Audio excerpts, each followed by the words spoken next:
projects that were brought in digitally to us, and then we did the digital judging. Then we moved into something called the Zonal Road Show. We went to 8 zones all over the country, and we were able to pick the 16 regional winners for each category. And then we had some wild cards coming in. So we have over 60 schools coming in for the finals. Wow. It is going to be, as Nanat likes to say, mega. It's going to be mega. It's going to be large. It's going to be gigantic. But the beautiful thing about it is this. What are the students going to get? And we can argue that there are 4 categories in which they will receive something. Number one, they're going to gain practical experience. You said it's going to be a practical something.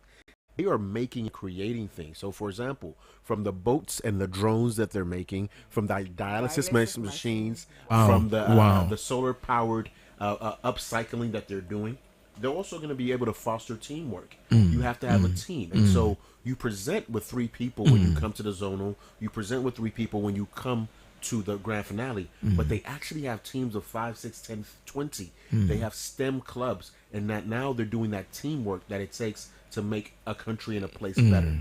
The next thing is that they're going to be able to showcase their ideas. A lot of our young people are struggling within our curriculum because where do you get to showcase yourself? Oh, okay. You raise your hand and you say, it's osmosis. The answer is A, pick B.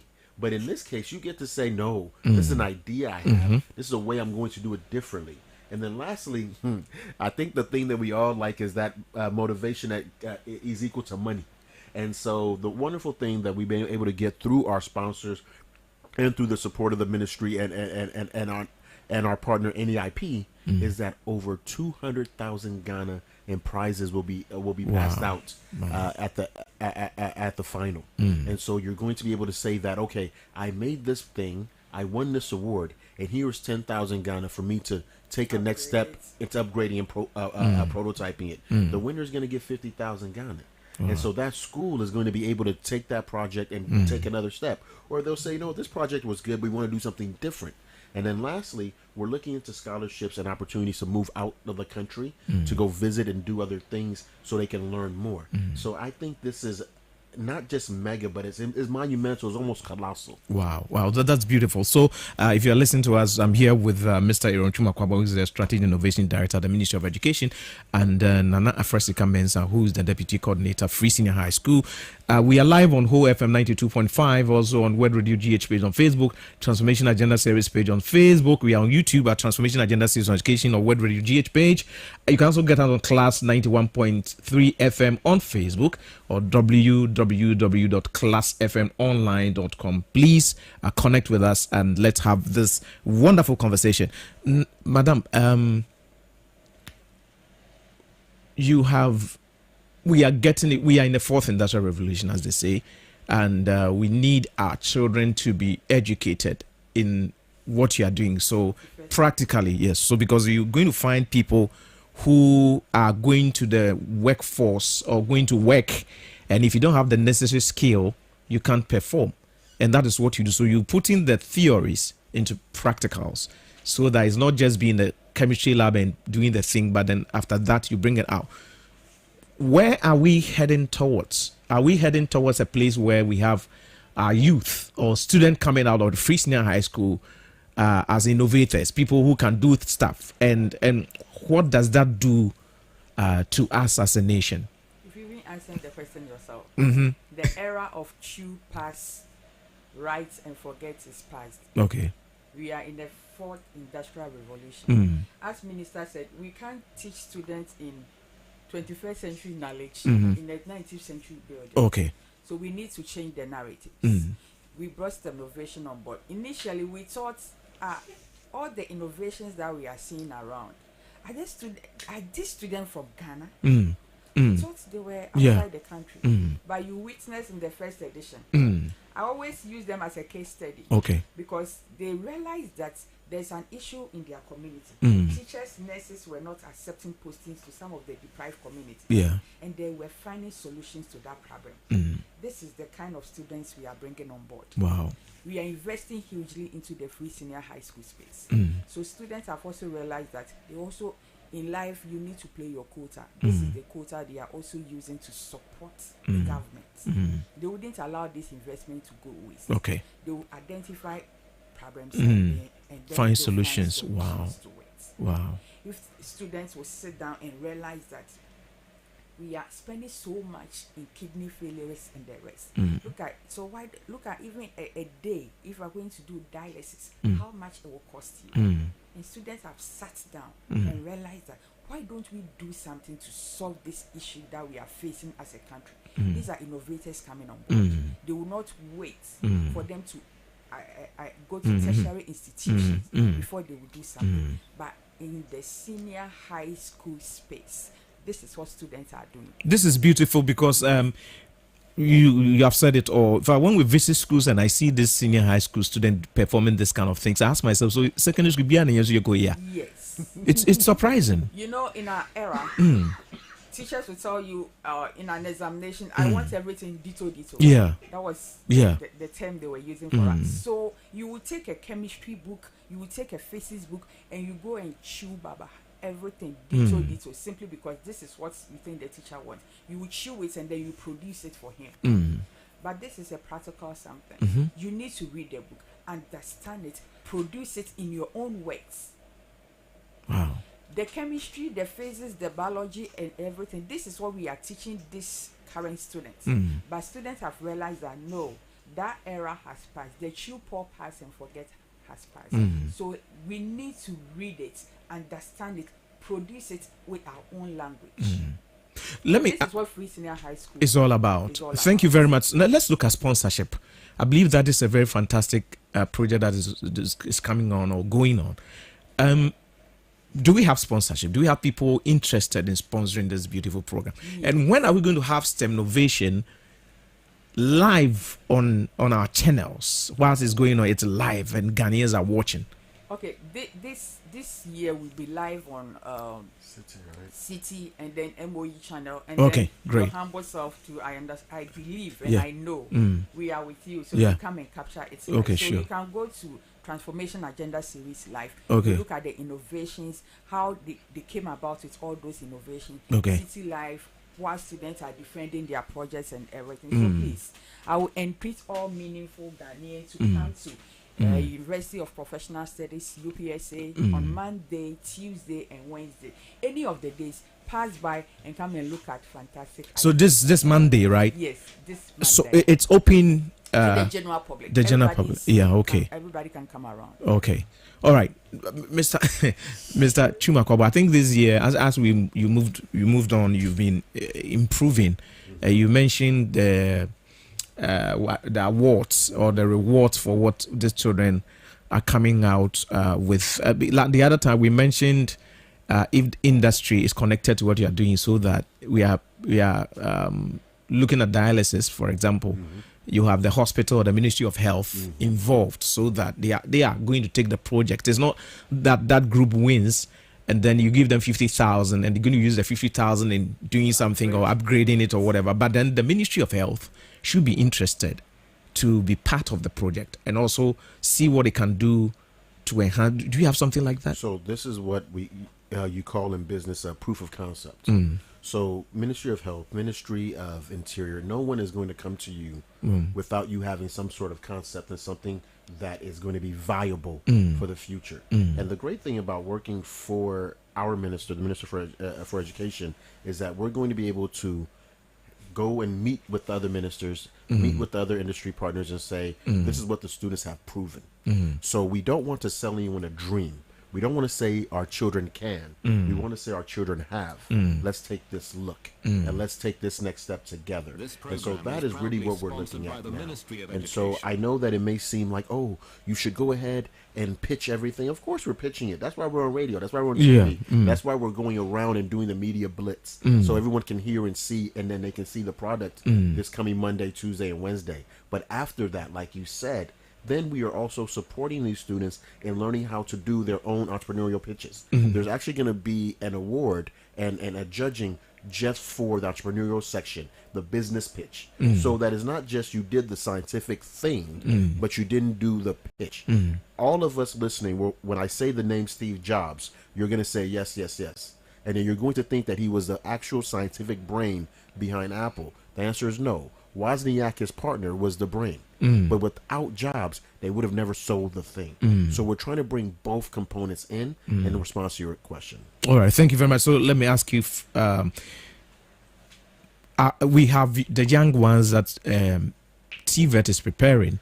STEM Innovation is here to also make sure that we didn't just go through school to go and chew and pour, but we're putting into practice the things that we've done. We have the STEM schools that are also doing wonderful stuff. Yes. Now, putting all this thing together, 5 years, where are we going to be? I love that question. In 5 years, we will be able to make a big dent in that science to humanities ratio. We're currently about 40 to 60, meaning that 40% of our students are doing science, 60% are doing humanities. The goal is that by 2030, we'll be at 60-40. I believe in 5 years, we'll be at 55%, very close to meeting that 6-year goal. And that is going to help us. The reason that's going to help us is that science jobs make more money. And people with the science skills end up having more capability to support and change your society. All right. And so that's what's going to happen. And a higher level thing is this: even those individuals who are doing humanities, I always tell everyone, I am a history teacher by trade. Please do not get it confused. My degree is in geography, political science, and I teach history. But when I'm able to understand the scientific components, when I'm able to think about how things are engineered and put together, I can also support myself by making a code in a legal program. And so if I'm teaching a law school class and I'm talking about cases and I need to put things together, I'll have the ability to do that. So it's not just the fact that we're going to have people who are so computer and IT savvy that they are creators, but they're also going to be literate. You can buy your grandmother a phone right now and buy her the newest iPhone. It'll be a waste. You should buy her a Yam because she was born before computers and she's not literate, right? Most of us will not be able to tell how our phone works, but we're literate. And so in Ghana, in the next 5, 10, 15, 20 years, we're going to see a huge upsurge of young people who are more capable and more willing to do more. And last thing, it will cost the whole country less, because people are not going to graduate and tell someone, give me a job. No, they're going to go on Instagram. They're going to start their own business. We work with a company called High School Plug.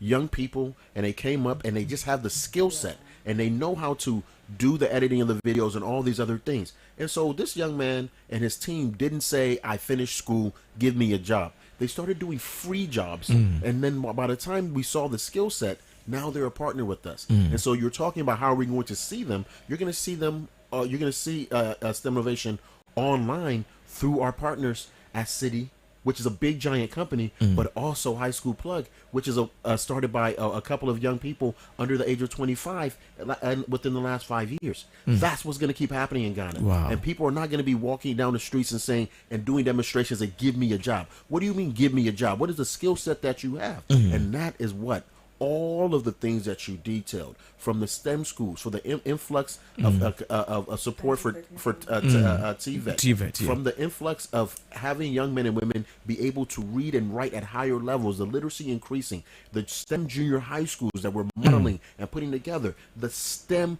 kindergartens that we're putting together, the higher standards that we're asking of teachers, the higher standards that we're asking of leadership, to be the best leader you can be, so that you just don't sit there and say, let it be. So I know that's a very long answer, but what we will say is that Ghana will be in a much better place if we continue go through these processes, and especially follow the vision of our president, of our vice president, and of our education minister. I know that students from the senior high school these days can finish senior high school and get a job. Yes. You have people who can work at the hospitals. You can have people who Exactly. we move around and we see some of these things. But Madam, let me come to you. Let's look at girls in STEM Innovation. Do we have girls who are also part of it, or is it only boy thing? Yeah, come and see these young girls innovating and then bringing a whole lot of ideas to that. You know, last year our team that won, I have for my senior high school. It's a mixed school. Okay. But they have all girls school, all girls team. Okay. There's no single male in there. Wow. These are girls who are trying to break bridges. The era of girls, your education is to go to the kitchen, prepare meal, is no more there. we are now trying to compete with our counterparts, our males. That's why you see me here with Kweku. That's right. Every day. That's I right. wanted to compete with him. That's right. I'll not allow Kweku to move. That's right. You have to go with him. So it takes two to tango. That is why the girls are, in fact, they are doing so well. They are bringing so many ideas together. What the men are not doing, the ladies are not doing. Wow. Someone told me, called on the I didn't think the minister. Girls' school in your way, if and a boys' school in your way, I said, because first and now boys' school, you're in the done. But in any case, the boys' schools are also getting all the same things. But I'm grateful that the girls are also, on focus. We looking at them. And yes, I would like to add something to that. This is a challenge for next year's STEM Innovation and just in general. My female teachers, my female science coaches, please, we need you and we want you. We want more adult women who are supporting our girls. We want our girls to see themselves in the future. Like, I can be like Madame, I can be like Auntie. So those of you, and especially those of you who are saying, well, I don't do science. Please understand that many of even some of our quote unquote coaches for these STEM clubs who are male are not direct science people. Some of them are doing jog, they're doing other things, but they have the idea. You have the idea, you have the capability, and this is part of doing your quota. This is part of serving God and country by supporting these young ladies. And even if you don't feel like you don't have the skill, you have the motivation. Be a coach. Be there with these young ladies. Give them that emotional support that they need and deserve. And then for my young men, please understand that no one is leaving you behind. It's actually a challenge. As a young man, if you say that you're so strong, you're so smart, you're so all these things, it is a challenge. And it's also a welcoming thing to be supported and working with these other young ladies. So if you're in a mixed school and you just only want all the boys, what you did is you're only using half of the pool. If you're a fisherman, would you only fish in half the sea? That doesn't make sense. You need to go fish with everyone. So helping young women and helping and it helps young men in the long run. We're building all of us up together. So take it as a challenge. Know that you're working together to responsibly compete and to love and care for each other, but also grow. All right, we have a lot of women occupying the topmost positions when it has to do with science in this country. So I believe that it does make sense. So it's happening on Monday. Yes, Monday. Tell us about the Monday. Okay, Monday. That will be the opening, and then the competition will continue. There will be an exhibition. Come look at the projects that these Ghanaian students have developed. So it's open to the general public. Everybody can come on board to witness the competition. Tuesday there will be a competition, and then Wednesday that will be the awards day. Okay, so what's the time? 9 a.m. Not the Ghana 9, no. No, please, not the Ghana 9. The actual 9. Yeah, actual 9. We are starting the competition, so we want everybody to come on board. Latest by 8:30. You should be there. All right. We will continue. All right. Thank you very much. But because you are here, you are the deputy coordinator for Free SHS. When are students going to school? When are their results coming out? What is happening? All right. So plans are underway. We are working on it. We're waiting for WAEC to give us the results. Okay.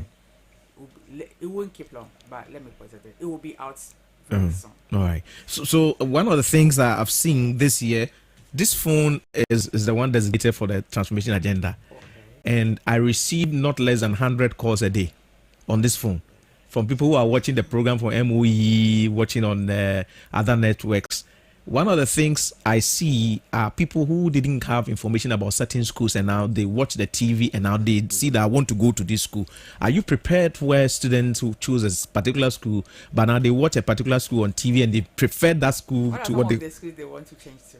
Oh, some of the schools are in name. They want to go to any name. Some want to go to. We will do the changes for them. We will wonderful. have solution centers Wonderful. across the country. Wonderful. Our national solution center will be an Naho. Wonderful. So when they come there, we will do that. Because 70% of the calls I'm receiving are. If they want to go to the TV schools, the STEM schools, it's not a challenge. It's not a challenge. Yeah, we will do it. This is from the coordinator of Free SHS. But truthfully said, solution centers are there. We're ready to support. Okay. Yeah, if they don't want to go to the grammar and then they want to go to the TVET and the STEM schools, why not? Okay. That's if you qualify for it. Yeah. They qualify. So they should pray that they have good grades. Good grades. And then the final question for you, Madam Coordinator, is the prospectus this year? Is it going to be the same as we did? Harmonized one. Okay. What we did last year is the same thing. Okay, so no parent should be afraid of this school giving their own stuff and all that. It's a harmonized one. All right, thank you. Finally, your. So you mentioned getting all those phone calls. Okay. Yesterday in the morning, I was getting ready to get to work, 5-something in the morning, and I received a call. I said, why do I have a call from Nigeria? I picked up the call. The person told me that they were watching their cable or satellite TV, saw that what is happening in Ghana, and they saw a phone number there. They called that number. That person told them to call me. And that person is myself. And so the person calls me and says, how do I get my daughter to go to school in Ghana? Yeah. So I'm just letting you know that Ghanaians, this whole thing of the sky is falling upon us and our education is not working and all those things is an abject, scientific, evidence-based lie. Go to IX scores, go to what's happening at the universities, go to your primary schools and look and see that there's not a single person who can tell me that in the year 2020 the year 2000 Ghanaian schools were better than the year 2024. There's not a person who can tell me the year 2010 Ghanaian schools were better than they are now. No one can tell me 4 years ago they're better than they are now. We have the best education system that we've ever had in our country. That's right. And people are actively calling from our neighbors to come to go to school here. And if you want that proof, I can send you the text message as a screenshot. We don't play about evidence around these parts. Thank you very much, Madam. Your final words. Thank you for having me. And then we want to acknowledge our sponsors. They are doing so well. We are so grateful to them. NEIP Tito, they're doing a fantastic job. You know, STEM innovation is a capital intensive, but they are there to support us anytime, any day when we call upon them.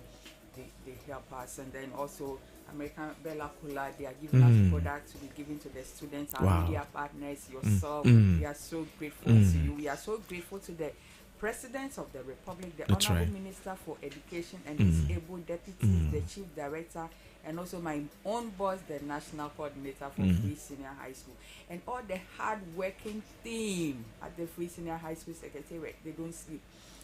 Yesterday, we left office at 9 p.m., making sure that we put things together. And you were here this morning? Wow. Yes, God bless you. Like 10 to make sure that we have to put things in order to make sure that STEM innovation becomes a success. So I'm so grateful to the team at the Free Senior High School Secretariat, the team at NEIP, the team at TTEL, I don't want to mention it, but and then from the Minister Secretariat to the hard-working team out there, they are doing a great job, and we are so grateful to each and every one for making a STEM innovation a success. So Monday is going to be mind-blowing. It's going to be a mega. So everybody should come to UPSA Auditorium to come and witness these young minds, these innovations coming on board. All right, thank you very, very much. That's Nana Sika from Insa, who is the Deputy Coordinator at the Ministry of Education, Free Senior High School, the Mr. Aaron Chuma Kwabua, Strategy and Innovation Director at the Ministry of Education. Thank you very much. More working in them, but from Nana Yaku Sutama Yaku School, and now our friend then. Yekwa wonche waja woche ni chi empuata sa mo woche ne chede ye trowa teacher mo ochre wo na atro na exam no wa mo mark and 100% not da ya ze papa am forga friend why ya ze papa na so say on to them biom enyama na yerusia wo science ni nyinara say na wo da ye ne yehwe in is a osmosis about new osmosis and tron words and chain a bayan as our friend osmosis and this is beautiful. The youth of this country need to embrace education. It's better to be educated to receive skills or have skills so that you'll be able to perform. Says the message maybe as a conversation into me yejumo into me found some yejuma be braid. Says a machine soon got in all yejuma. And so be a zone say yejuma be who don't chebiara into me found some yejuma bium. And say Bomazana ko school. Shiazi to me yejuma ye I. Yet the mejuma ye waka machine was a machine baba base when ye be yebium. All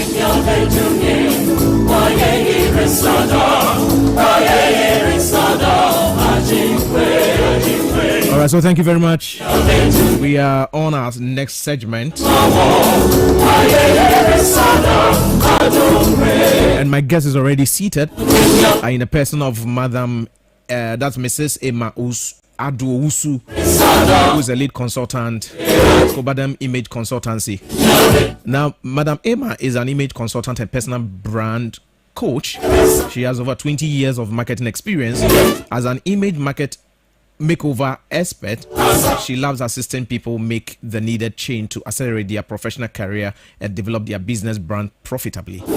She has established Kobadem Image Institute to provide personalized interpersonal skills training to individuals and corporate organizations keen on projecting the right professional image of their brand within the local and international business community. The institute aims to empower professionals and equip them with the necessary tools to accelerate their career growth in business, entrepreneurial, and financial management. Madam Emma feels it's important to constantly address issues relating to business image, personal branding, customer service, entrepreneurship, personal grooming, business, and social etiquette. These are key areas in building professional brand. Therefore, she counts it a privilege to have worked with likes of AGR, that's the Association of Ghana Industries, right? Then EcoBank, NPA, Data Protection Commission, Prudential Bank, Cocoa Board, Gazem Bank, Gasem, among others, in assisting them to build a more professional image of their brand and business. So, Madam Image Consultancy, which is an image consultancy company, as she runs, is proud winner of the is it Tony Elumelu Foundation. Well, she'll give us the right pronunciation if I missed it.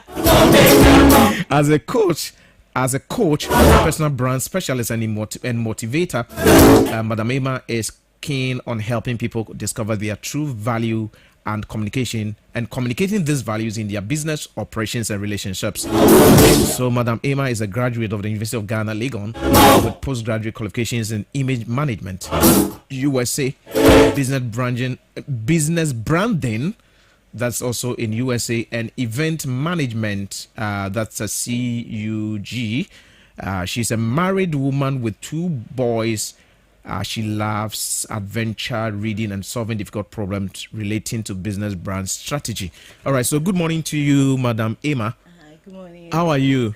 Amazing. All right, so I had opportunity to attend one of her programs, and it was really, really fantastic. And so I felt that it was important that we have we're going to have this segment, but we're going to make another time for her to come fully and give us a lot of information that we need. I learned how the distance to keep in terms of proximity when you are shaking somebody's hand, when you are introducing somebody, how you do it, how you dress, the combinations, how to put on your tie, how to put on your suit. I bought a suit that was the back was stitched. I had a suit that the pockets were stitched. I didn't know that kutuku daho. Me crashing you papa. Eh, mama kanjo. Ako schools there then na nkoni program ni bi ampocho. I really go ni must be brave. I'm telling you, when I went to sit there, I realized that we part them call them program. Man kwankonya kra. Onya. In fact, there are certain things I did that I look back and I said, hey, yay, finishing school ya yankubi. So if you are watching us, your organization or your in fact school for no Ghana, I'm sure the Director General Dr. Eric Nkanza is listening to us. I'm praying that we send our madam to some of these schools to teach some of these things. Very, very important. You can go to school, have all the qualifications, but Ariana, the way I see one ejuma wore for markets now, you offend the reception now one can say water or some water and color or some water and color or some one basa be one fall. So you need to learn all this. And Madam, you are welcome. Thank you so much. God bless you so much for coming. How is the organization doing? Doing very well. Pushing our agenda here and there, and educating the people, because they don't know. Actually. Wow, that's the perception I've realized. Wow. So I've like I told you the last time, I've learned not to judge people anymore. Okay. Because a lot of people are clueless. So what can I do? What role can I play in making sure that at least I contribute my quota? We need to educate the people. And so when we get platforms like yours, and we can reach out to them, then we can train them. And then we can draw their attention to these things. Sometimes people go to an interview, just a little mistake, poor grooming, and you've lost a job. You have the best qualification, you are the right fit for the job, but because you're not articulating yourself or you lack confidence, you lose that opportunity to somebody else. So what can we do? How can we support people to make a better brand of themselves? Thank you very much. Now we have Free Senior High School that has made a way for the less privileged, all of us, to attend school for free. I have 2 of my girls who went through the Free Senior High School for free. Yeah. Now my question to you is, how important is your image to education? How you present yourself? How does that affect a student who is studying? What has image got to do with that? That's a very important question. So image is how people perceive you, Okay. your personal brand, and your capabilities as a person. So as a student, you realize that if you don't start early articulating the kind of perception people tend to have of you, you would like people to have of you, Okay. then it's difficult for you to fit in this society. So you find that we are churning out these students, lots and lots of them, but they're a little lost. They're a little lost because social media has created the wrong perception about them regarding how they should manage themselves. So students need to start early. I mean, right from secondary school. And you will agree with me that initially we used to have these finishing schools in our secondary school where they teach etiquette, how to dress, how to sit. Those things are missing. And we are in a society that is constantly disintegrating. Okay. So all those values we used to learn from our parents and all that, they don't exist. Okay. You have a situation whereby both parents are working. They need to earn an income. They need to take care of their kids. So who does the training? Okay. Who is supporting them? So students need to understand the fact that not everything you see on social media is real. And that if they're going to make some sort of progress in life, they need to start respecting their image in terms of how they groom, how they dress, how they talk, how they interact with people, how they express their thoughts, their mindset, even their voice, how they speak. They need to understand that it's the entire package that helps them to build a very credible brand. And if they're going to do that, they need to start now. You mentioned the word brand. Yes. Talk to us about that one. So personal brand is the way you want people to view your image, whom you are, the kind of message you put across. So personal brand is about the fact that when people mention your name, what emotional response do they have when they talk about you? So you realize that in building a personal brand, you have to control the narrative, the story, how you want people to perceive you. Because if you don't, they will brand you. Okay. You see, so you cannot afford not to play an active role in your personal brand, more or less. You want people to respect you, brand yourself in such a way that you'll be respected. You want people to dignify you. It's a journey, start the journey. That way, when we see you, the image and feeling or emotions you want us to have about you will give it back to you.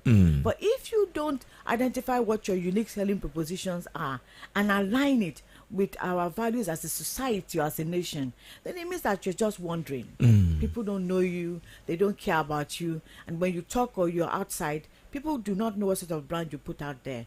So personal brand is important. It's unique to you, your image, your values, and the sort of image you want people to have of you. Okay, so this information that you're giving us, walking across the country and teaching people, or just driving around and looking at people, girls, boys, from school, going to school or working, do you think that we have the knowledge that we have percentage-wise? And how important is it for us as a country to pay attention to what you're saying? We don't have it, actually. We don't. This is because a lot of students are influenced by what they see on social media. So there is a blurry line between what is real and what is artificial. So you realize that in a society like us, with the youth, are they aware that their appearance can affect people's perception of them? A lot of them are not aware. They are clueless.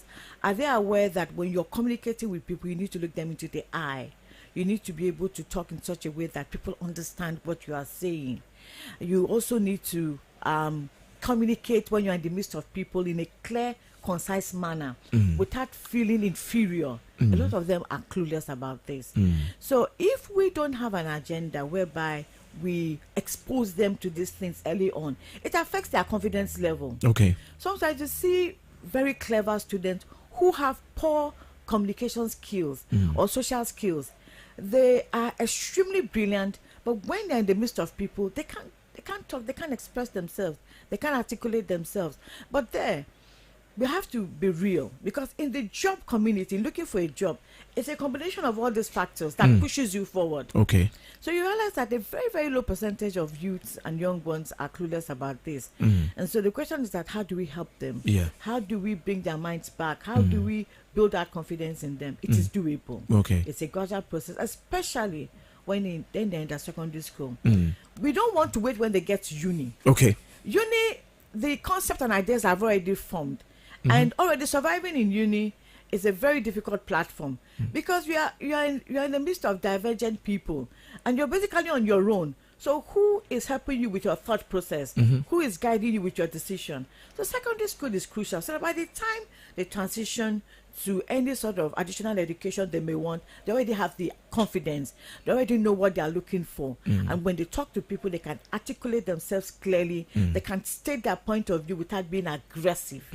And so when we start early, we can capture them early. And that's what we should be driving at this point in time. Okay, so let me ask you a question.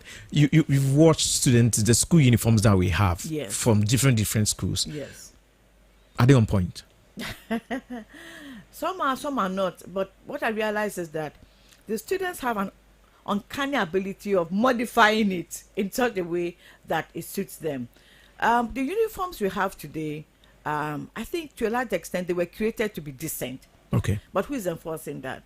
And who is making them realize that this uniform we have today can go a long way in affecting your image? Okay. Some of them feel that they are trapped in it. They don't even appreciate what it's there for or the role that it's playing.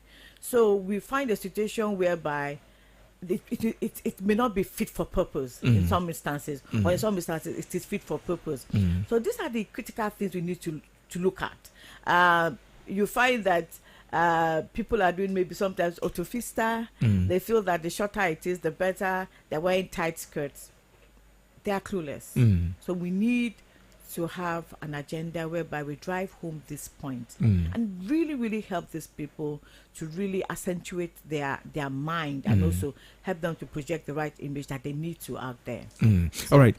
So a school that is wearing white top and black down, for example, and a school that is wearing multicolored, what would be the difference in perception between these two schools? Of course, white is a symbol of trust, is a symbol of honesty, and it forces the student to have a sense of cleanliness about them. Okay. Because when you are in white and there's a stain on it, definitely to be very obvious. So you find that the tendency of people to wear, the tendency of schools who wear white uniform to be always on point is quite high, because it's forcing them to be conscious of their body parts and their needs. Multicolored, anything can hide in colors. Wow. But the only thing with the multicolored aspect is that maybe it doesn't put unnecessary pressure on them or forcing them to, always be conscious about their physical looks. But in those days, we used to have just one color, right? If it was white, you would iron it. If it was khaki, if it was linen and stuff like that, it compelled them to be clean. Okay. To a large extent, because you know that any stain, especially if you perspire, would be obvious. It would be seen. Your neck collars. I remember in those days, my siblings, they went to Labondi Secondary School. I think they had a white top, and I think they had blue skirt. But interestingly, when I go to school, I noticed that the students were very careful about their collar. They would put hankies on it, line it to make sure that it doesn't get dirty and all that. And also with their image as well, it makes them feel confident. Starting. It's a hard training, but they need it because it teaches them they need to be clean and respectable all the time. So for each of these, there are always their pros and cons. But it depends on what we want to achieve by getting them to put on this type of uniform, maybe in this format or in this color form. So it all depends, basically. The appearance of the teacher. Let's switch a little. Voila. The appearance of the teacher in a classroom. How does that affect their job, and how does that also help the students in perceiving or looking at them as in a role model, somebody whose life I want to, imitate or something like that? That's an excellent question you've asked, and let's not underestimate the impact of teachers in the formative years of the students. Teachers play a huge impact on the decisions these kids will make. So we always say that charity begins from home. Okay. Now, where it is lacking in the home, the next best person that they can look up to is the teacher. So they want to be like their teacher. So if you as a teacher, you dress shabbily to the class, you're indirectly telling the student that is an acceptable form of dressing. Okay. It is wrong. If you as a teacher come into your class and your shoes are untidy or they are tattered, you're indirectly telling them that there's nothing wrong with this look. So, but if we want students to conform to set standard, it must be obvious that the person, delivering this message should be up to scratch. Okay. The female teachers, are you wearing tight clothing? Are you wearing crazy hairdos? It affects the image of the students. Because basically, if my teacher can do this, it's a clear permission that I can do same. Okay. So they are, how do I say, the first instructors of students. They have an impact in the way students view grooming. Okay. So teachers must be well dressed, non-negotiable. If it's possible, they have an allowance that can help them do that. Why not? Because ultimately, whatever they do will have an impact in the minds of the students they are trying to train. So grooming for teachers should be definitely non-negotiable. It should be top-notch. It should signify what you expect of them so that the students have a role model they can emulate. You're talking about branding, so let's look at the paintings in our schools as well. When you walk around and you see some of the school buildings, maybe the painting peeling off, the classrooms not painted, students are written in a classroom, the walls and all that. Does it have a way of affecting them? Oh yeah, it does. It does. You see, student wants to be all students, have a sense of pride. Okay. When it comes to the institution they are receiving their education from. So that pride that I'm a student of XYZ is reflected when they communicate with their classmates. And it's a sort of like bragging rights to the student. Okay. So if you are in a class or in a school and the paint is peeling, it affects their confidence. Oh, my school is not fine. It's some way there. So in going out, they don't feel confident to mention their school. And I think in recent time, I don't know how far it is going, I noticed that a lot of schools were developing some sort of partnership with some of these painting companies, whereby they would come and they will assist to brand the school. Okay. And I think there's a lot they can do in terms of corporate social responsibility. Okay. I'm talking about these paint companies. And even government can look at it. I'm not in government. But is it possible that we grant some of them some tax incentives as a way of getting them to support these schools? Okay. Giving them paint, coming in to paint the school, and in return for that, they get some sort of incentive. It really would help. Because maybe they can even put their advert on the walls or something. That's the point. Brand it. Yeah. Paint the school and brand it. And then get support. And they should add it to that part of their corporate social responsibility. Because if you brand it and people know that this is what you are capable of, it also helps with their marketing, of course. Yeah. Those students are going to grow up. They're going to build houses. And what paint company do you think they're going to use? Your paint company. So the image of the school actually affects the confidence level of the students. Students want to be seen in a well-established school with the right painting, nice wall without graffitis. So that indeed can have an impact on their confidence regarding where they're actually getting their education from. Thank you very much. Now, I'm going to activate the phone line for people to call you. Sure. But let's look at appearance on our campuses. Yes. Now, talking about appearance as in the way we are dressing, how, if you go to a mixed school, for example, how boys and girls are supposed to relate, so that a certain kind of image, somebody passing by can look at this school and say there's discipline or there's this and this and that. Talk to us about that one. You notice that, so let's look at it from the secondary school level and then we can transition to the uni. So with the secondary school, when people enter the premises, the first thing that it actually hits them is the appearance of the students. How well groomed are they? Are they properly groomed? And if they're well groomed, what type of grooming are we looking at? Is it short skirts? Is it tight skirts? Is it exposure of body parts? All that can definitely have an impact on the school and the public perception of that school. Okay. A school that is well disciplined is reflected in the way the students groom. Wow. And I say it again, a school that is well disciplined is reflected in the way the students groom. Parents, teachers, and the school authority have the responsibility to ensure that their students are well presented at all times. It's not an easy thing to do because you are obviously dealing with students from various socio-cultural backgrounds. But then when you are in a secondary school, your culture, your values should no longer count. It is the image and brand of the school that matters at that point in time. So good grooming must be enforced. I remember in those days when we used to go to secondary school, are you wearing your white socks? Are you wearing your sandals? Are you properly groomed? Is your shirt torn? If it's torn, they should talk to you. They should try and see how they can help you to modify it, because indeed some of the students come from very poor backgrounds. Yeah. But the key thing we need to remember is that the image of the school, how the students present themselves, how they talk, can have an impact to outsiders. And that's why sometimes you go to a certain school and parents say that, oh, I love the way they behave in this school. I want my kids to go there. So it's a plus to the school if people rate you high. But when people rate you poorly, it means that there's something wrong with your system. You need to work at it. Well, thank you very much. Before we continue our conversation, I want to activate the phone lines if you are listening to us. And I also say that if you are a manager or you are a head of an institution, pastors, churches, and all that, you need Madam to come to your church. This is very, very important, to be at your church to help your staff and all that, your leaders and all that. It's very, very important, because I'm telling you, I went for this program. And when I came back, in fact, 0302 2080 0302 2080 0302 2080 0302 2080. We have a few minutes to go out of this place. If you have any question to ask Madam, please call us, and she's here to answer that question. Do you think we should have a subject or a course that has to do with image and branding in our schools? 100%. I think we should have in our curriculum. And why? Good, because the kids need it. Like I indicated to you, the normal home is such that mom takes care of the kids, regulates their behavior, trains them.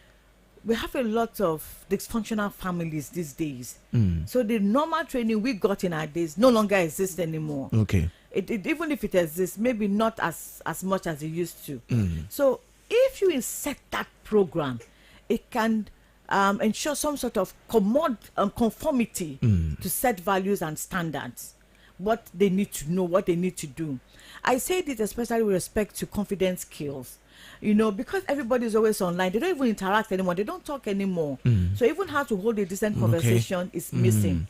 So if you have a curriculum that talks about maybe some sort of agenda on personal brand or grooming and image, and that topic is taken up, they can ask questions. They can be made to reason why they need to start this at their formative ages, especially when they're in secondary school.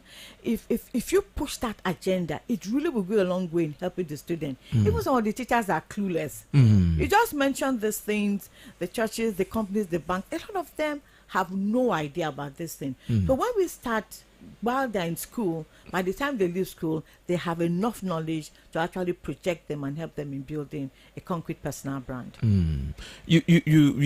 So give an example. Are you entering someone's office? Yes. What are some of the things you should do and what you shouldn't do? Okay, so when you enter somebody's office, that you have the responsibility of the person entering, and you, the person in the office, also have your responsibility. Okay. The first is that a visitor enters into your office.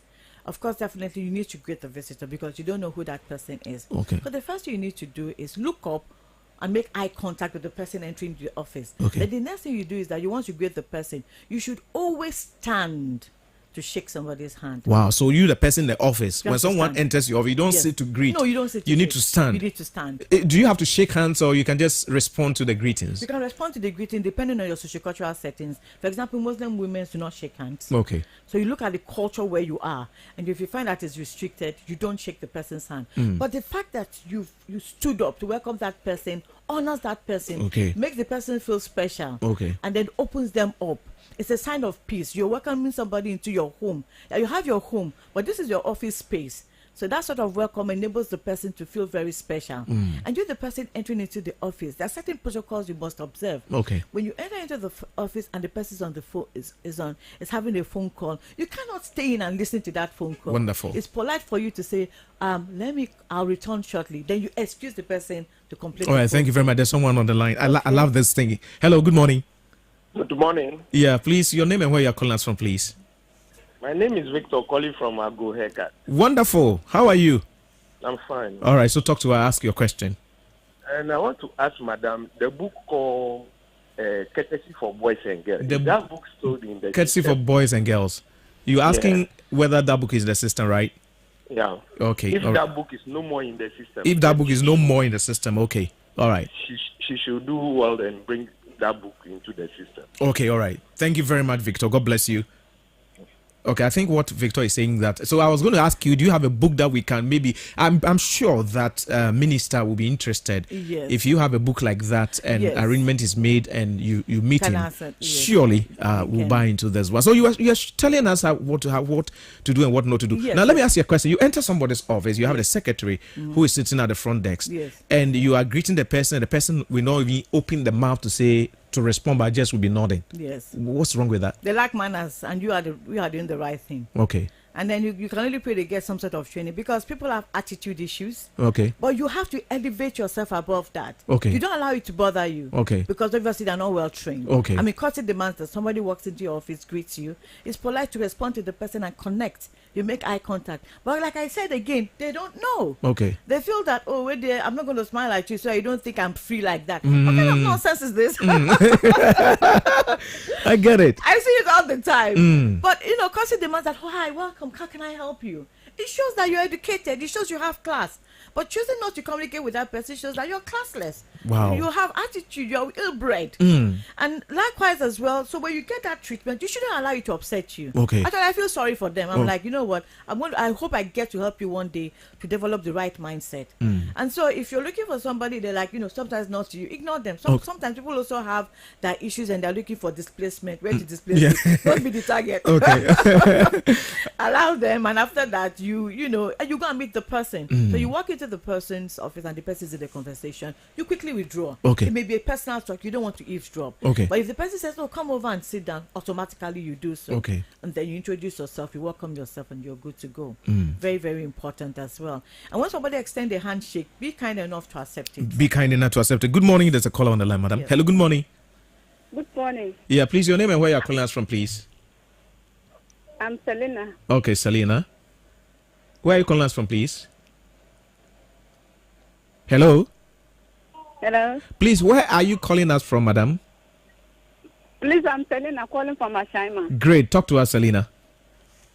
Please, today discussion is very, very fantastic. I'm listening. I'm so happy. Thank you. God bless you so much. God bless you too. We are grateful for your call. Thank you very much. I think we have just a few minutes. We'll try and see, because we need a 4 hour to have this conversation going on. It's very, very important. Yeah. Now, finally, our time is up, but we'll come back and treat this. Let's see if we are available next week. Okay. But is your attitude so important when you enter an environment? It's very important. It can make and unmake you. And that is why we often tell people that you need to have the right mindset to work and engage with people. If you don't have a growth mindset to explore other areas that can help you grow, and you're constantly fixated on your worldview, you will never develop. Wow. You will never develop. Wow. And so one of the trainings we do is mindset change and reformation to enable you fit in your environment and be fit for purpose. Otherwise, you'll lack value of some sort. All right, thank you very much. So there's a program coming on. So let's see. Give us the information about that. Let's see if we are able to have you next week. We'll have a full conversation on this whole branding thing, because it's very, very, very, very important. Absolutely. Yes. So tell us about November. November, we're going to have grow your personal brand seminar like we did for you. Okay. The feedback has been amazing. Yes. And in that seminar, we're going to teach people like we did with you, Okay. how to groom properly, how to articulate their brand, and how to develop core values that will help them to succeed. Okay. And also some sort of confidence skill. These are the key skills they need to elevate their personal brand and project it in the way it needs to be. Do you think that like every footballer has a coach who is building them, maybe Yes. personal coach? Do you think that every leader should have someone like you who helps them with their image, how they present? Because I've seen people put on tie, like sometimes the tie is in the middle of the shirt, Yes. not that those kind of things. And I didn't know. Nobody taught me until I came to your Yes. program and learned it. Do you Yeah. think that leaders need to have people like that They too? should, and thank you so much for that question. I'm really surprised that they don't. But sometimes, doctor, the problem I have is that when you even approach them, they think they know, but they don't. So every leader should have somebody that guides you with your oratory speech, with how you look. I was recently at a program, was it yesterday? And these are chief executives. Honestly, they were polygroomed.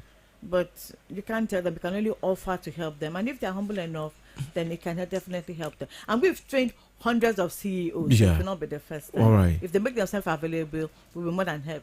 All right, so to give support us your number, and then if someone want to call you after the Okay. program, they can do that. That's fine. That's 020 020 64 64 717 717 65. 65. So you can call Madam Emma on 020 647 1765. So that's 020 647 1765. Please call her. We're trying to see if she'll be available next week and she's able to come. Then we'll go into detail and talk about other things. But Madam Emma is an image consultant, a personal branding coach. So you see, personal branding coach. You're a pastor, you're a leader, whoever you are. I'm telling you, I'm showing you. You will disgrace yourself, basa. I'm telling you, you go in the midst of people who are cultured, who have the experience, and you think that address my son address and or baby. So please, let's try and stay tuned to Transformation Agenda series on education. I'm praying that we'll see if she's able to come next week, and we'll go into detail on that. But try and can get her on 020 6471 6471765. That's 020 647 1765. Now, this what you are receiving on this platform, you're actually getting it for free. There's a little fee that you pay when you go for the program. But what I'm trying to tell you is that you got this education for free. And so take advantage of it. Next week, be on the show. If she's able to come, we'll be very grateful. And then we'll go into detail and narrative. You entering somebody's office, the person is on call, and you are standing there looking at their faces. They can't tell you to go about it. What will happen is that next time when you come and the secretary goes inside and tells them, Kwame is coming, catch and so on. Because when you enter, you don't have your attitude when you enter is wrong. And some people to enter offices, conversations are going on. Just walk out. You are standing there looking at the person's face and listening and nodding. When you're a casa, anyway, God bless you so much, Madam Emma, for coming. We are grateful and we are praying. We'll see your schedule if you are able to make it next week. We'll be very, very grateful. Absolutely. Thank you very much for doing that. Listen, this has been the Transformation Agenda series on education. We're going to have you Saturday 10 past 12 on Pan-African TV. We're going to be there 8 p.m. tonight on GTV. You can also watch our program. God bless you so much. And next week, we'll meet you and we pray. Let's all pray together that Madam Emma is not booked somewhere so that she's able to come and help us. Sometimes the way we even talk, your gestures as you throw in your hands, where to stand to shake people, how to hold people's hand in shaking. So, a lot of things. Sometimes your armpit is smelling so bad and you want to hug people. Where to spray, where to put your perfume. How to spray it, so that you won't laugh at me. I won't say it. But this woman is so fantastic. She's an image consultant and personal branding coach. Please try and get in touch with her. And I'm telling you, you make a difference. God bless you. Take care of yourself. And I'm going to see you again. Bye.